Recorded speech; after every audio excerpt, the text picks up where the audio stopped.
فاضلة بتتكلم في جزئية عايز أرد عليها، استهدوا بالله. لسه المايك ما اتفتحش عندها.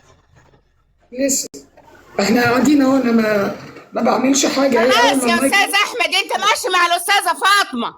هي مشيتك يا استاذ احمد، انت ماشي تبع المنصات تبعتها يا استاذ احمد. ما عاد لك هيبه، ما عاد لك هيبه، والله يا ابني ما عاد لك هيبه، اقسم بالله ما عاد لك هيبه.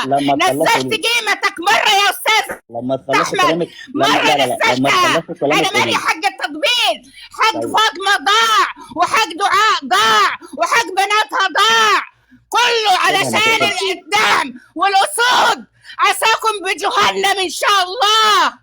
استحي على وجهك بس. لا نزلها استحي على وجهك يا مطبلين، يا مطبلين. خلاص يا بنت الشارع، خلاص البنت دفعت الثمن، وانتوا تنزلوا على المنصات تاخذوا بس دعم دعم بس دعم.